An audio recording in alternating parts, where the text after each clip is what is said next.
പനിയായിട്ട് കയറി ചെന്നാൽ ഞങ്ങൾക്ക് 5 സ്റ്റാർ ലെവലിൽ ട്രീറ്റാണ് കേട്ടോ ഗൈസ് ഹോസ്പിറ്റലുകാർ തന്നത്. വേറെ ഒന്നുമല്ല, നമുക്ക് ഓൾറെഡി ഒരു ക്ലെയിം ഉണ്ട്. അപ്പോൾ ആ ക്ലെയിമിൽ ഇത്രയും പൈസക്കുള്ള റൂം നമുക്ക് എടുക്കാം, അതിൻ്റെ പകുതി എമൗണ്ട് മാത്രം നമ്മൾ പേ ചെയ്താൽ മതി. അങ്ങനെയാണ് ഒരു റൂം നമുക്ക് അലോ ചെയ്ത് തരുന്നത്.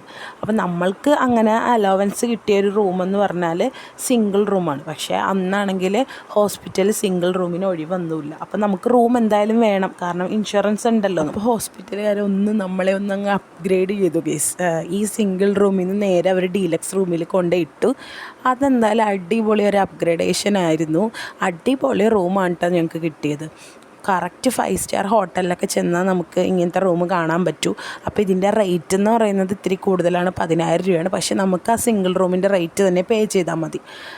ഇതാണെങ്കിൽ റൂം ഒരു സെപ്പറേറ്റ് ഒരു കിച്ചൺ പോലെയുണ്ട്. അതിൽ മിനി ഫ്രിഡ്ജും ഓവണും കെറ്റിലും എല്ലാ സംഭവങ്ങളും ഉണ്ട്. ഒരു മിനി കിച്ചൺ തന്നെയെന്ന് പറയാം. അതിന് സ്ലൈഡിങ് റൂമാണ്, അത് സെപ്പറേറ്റ് ഒരു റൂമാണ്. പിന്നെ മെയിൻ നമ്മുടെ ഒരു റൂം, അവിടെ നമുക്ക് പേഷ്യൻറ്റിന് കിടക്കാം, ബൈസ്റ്റാൻഡറിന് കിടക്കാം. കൂടാതെ ഒരു കൗച്ചുണ്ട്. അപ്പോൾ ആരെങ്കിലും വരികയാണെങ്കിൽ അവർക്ക് അവിടെ നിന്ന് സംസാരിക്കാം, പേഷ്യൻ്റെ അടുത്തോട്ട് വരണ്ട. അടിപൊളി സെറ്റപ്പാണ്.